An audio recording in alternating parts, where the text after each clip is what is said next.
Հիմա Գյումրիի ընտրություններ։ Ինչով են կարևոր Գյումրիի ընտրությունները։ Տեսեք, ինձ համար, որպես Երևանի բնակիչ, որպես բնիկ երևանցի, Գյումրիի ընտրությունները կարևոր են մի քանի բանով։ Առաջինը, ես շատ եմ ուզում, որպեսզի Հայաստանի Հանրապետության քաղաքացիները հաղթանակ տանեն քեմալական պայմանագիր կուսակցության ներկայացուցիչների նկատմամբ։ Ես չեմ ասում ընդդիմությունը։ Ինադու չեմ ասում ընդդիմությունը։ Ես ուզում եմ Հայաստանի Հանրապետության քաղաքացիները հաղթեն քեմալական պայմանագրին Գյումրիում։ Ես ուզում եմ դա լինի Հայաստանի Հանրապետության քաղաքացիների առաջի հաղթանակը։ Առաջի հաղթանակը այս թուրքական ուժերի դեմ մեր կռվում։ Ես տեսնում եմ, որ Գյումրիում հենց այդպես էլ տրամադրված են մեր համաերկրացիները, մեր գյումրեցիները, հենց այդպես էլ տրամադրված են, որ Նիկոլի Սարիկը չպետք է կրի։ Ինքը մեր Սարիկը չի, ինքը Նիկոլի Սարիկն է։ Այդ Նիկոլն այլ իրար մեջ խոսացել է, ասել են մեր Սարիկը չի, ասել է հա, դա տենց է գրեք, մեր Սարիկը, դա Նիկոլի Սարիկն է։ Ու ինքը չպետք է կրի։ Չպետք է կրի, որտեվ Հայաստանի Հանրապետության ժողովուրդը պետք է ցույց տա, որ մենք դեմ ենք թրքացմանը, որ մենք դեմ ենք Արցախի հանձնմանը, որ մենք կողմ ենք արցախցիների վերադարձի համար, որ մենք պայքարելու ենք մեր իրավունքների համար, որ մենք մտածում ենք մեր գերիներին հետ բերելու մասին, եւ այդ ամեն ինչը պարակված է Գյումրիի հաղթանակում։ Սա կլինի առաջի քայլը։ Հարգելի գյումրեցիներ, ես իրավունք չունեմ պարտադրելու, ես կարող եմ միայն խորհուրդ տալ, ես կարող եմ միայն իմ կարծիքը ասել ձեզ։ Ես ինքս գործի բերումով շուրջ 11 տարի պարբերաբար եղել եմ Գյումրիում։ Գաղտնիք չէ, որ համահայկական հիմնադրամը սկսած 94-95 թվականից բազմաթիվ աշխատանքներ է կատարի Գյումրիում։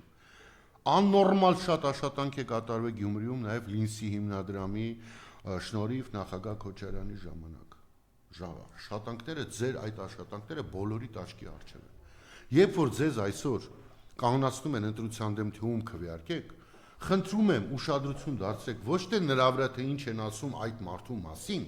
այլ նայեք իր անցած ճանապարհին։ Ամեն մարդու մասին կարան լիքը վատ բան ասեն։ Չկա անսխալական մարդ, այդ թվում ես։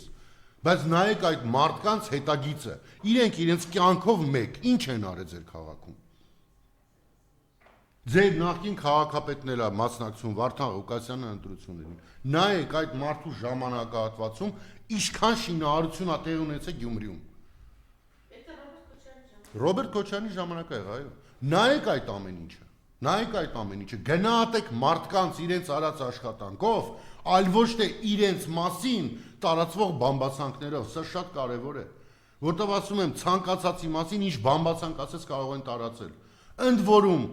կրկնում եմ, ոչ մեկ անսխալական չի։ Բոլորը կարող են ինչ-որ սխալներ ունեցել են, բայց գնահատեք իրականացված աշխատանքը։ Ամեն մեկին իր ոլորտում, ընդ էլի դիմադիրներ կան։ Մեկը պրոդյուսեր է եղել երկար տարիներ, նայեք իր աշխատանքը գնահատեք։ Մեկը չգիտեմ ինչով է զբաղվել իր աշխատանք, անցած ուղին նայեք։ Մի մարդ, ով զբաղված է եղել ձեր քաղաքի կառուցապատմամբ, մի մարդ ում օրոք ձեր քաղաքի 80%-ը կառուցվել է, չեմ կարծում, որ այդ մարդը ուզում է գա իշխանության, որ քանդի ձեր քաղաքը, կամ հանձնի Թուրքին։ Չեմ կարծում։ Վստահ եմ, որ ճիշտ հակառակ, ուզում է կռիվ տա, որ քաղաքը մնա իր տեղում, ուզում է կռիվ տա, որ քաղաքում էլ ավելի շատ բան կառուցվի։ Ու դուք այդ ամենին կարող եք մասնակից դառնալ։ Դուք կարող եք Նիկոլի հաղթաշավը կանգնացնել հենց Գյումրիում։ Թող Գյումրիից սկսվի քեմալական պայմանագրի պարտությունների շարանը, թող դուք լինեք առաջնեկը, դուք լինեք ղեկավարը Նիկոլի պարտությունների, որ գնաք տուն այդ օր ընտրություններից հետո, ասեք ես իմ քայլը արել եմ, ես այս թուրքերին ցույց եմ տվել, որ ես ձեզ դեմ եմ, որովհետև կրկնում եմ, ձեր քվեարկությանը ոչ միայն ես ու իմ նմաններն են Հայաստանում նայելու, ձեր քվեարկությանը նայելու են ամենուրեք, ԱՄՆ-ում, Ռուսաստանում, Եվրոպայում, Թուրքիայում, Ադրբեջանում, որտեղ Նիկոլը ամենտեղ ֆրֆռում է, ասում է սաղին ձեռի տակա ոնց կուզեմ, տենց էլ կանեմ։ Գնում է Ալիևին, ասում է ինչ ուզում ես կտամ, մենակ ժամանակ տուր։ Իսկ դուք ձեր քայլով խախտելու եք Նիկոլի բոլոր խաղաքարտերը։ Մենք պետք է ամբողջ աշխարհին ցույց տանք, որ Նիկոլը այս երկրում իշխանություն չունի, որ իրեն պահում են իր աթոռի վրա, մեկ իրեն սոցընծված բաները, ուսապարկերը ազգային ժողովի, մեկ էլ ուժային կառույցները, որոնց ես էլ եմ ասում, արա մաքսիմում մինչև 26 թիվ եք դիմանալու, հետո ինչ պատասխան եք տալու բոլորին, այ ինչ պատասխան եք տալու, թե ձեզ թվում է երկու անգամ հարցնում եմ, որ պարտի կպնդու կպը մնալու եք, թե ոչ չպատասխանեց, այսինքն այս մարդիկ արդեն ոգեբանորեն չեկած կպը թռած են կպը։ Անժոլ ջան, Սարիկը կարծեմ մի քանի անգամ կուսակցություն էլ է փոխել։ Ես ընդհանրապես այդ թեմայի մեջ շատ չեմ ուզում մտնեմ, բայց կուսակցությունները ցավոք սրտի նորագույն Հայաստանի պատմության մեջ լավ դեր չեն ունեցել էլի։ Նամանավանդ այդ ռուսեն ասած պերեբեշիկները մի կուսակցությունից մյուս կուսակցություն թռնողները ինձ համար քաղաքականապես ունեն զրո արժեք։ Չի կարող մարդ էլի սկզբից մի գաղափարողության բան լինի, հետո մյուս դա չի լինում էլի այդպես։ Դա նշանակում է փողից փող եք ման գալի, այդքան բան։ Բայց սիրելի գյումրեցիներ, կռիվը նոր է սկսվում։ Այո, սկսվում է շատ վատ զրոական կետից։ Այդ զրոական կետում մեր թշնամիները գրավել են Արցախը։ Նաև վերհիշենք, հա Նիկոլը երեք ազգային ժողովում ասում էր, այո, Արցախի ազատագրական էջը փակված է։ Այո, փակված է։ Չէ, Նիկոլ, քո էջն է փակվում։ Բայց ժողովուրդ, որպեսզի դուք լավ հասկանաք ինչ էր ասում երեք Նիկոլը, ինքը երբ որ ասում էր Արցախի ազատագրման էջը համարում ենք փակված, ինքը բնավ Արցախի նկատի չուներ։ Ուզում եմ բոլորդ ճիշտ գուշակեք եւ ճիշտ հասկանաք այն խոսքերը, որ նա ասում է։ Նիկոլը նկատի ուներ Հայաստանը։ Ինքը Հայաստանի էջն է փակվում։ Որպեսզի ավելի տեսական եւ ավելի ճիշտ հասկանաք ասածս, տեսեք, Արցախի ազատագրումը, Արցախի ազատագրական պայքարը Հայաստանի անկախության հիմքն էր։ Հայաստանի Հանրապետությունը մի շենք է, որը բոլորս իրար հետ, մեր ծնողները, մեր տատերը, պապերը կառուցում են այսօր, բայց այդ շենքի հիմքում Արցախի ազատագրական պայքարն էր, այդ հիմքն էր։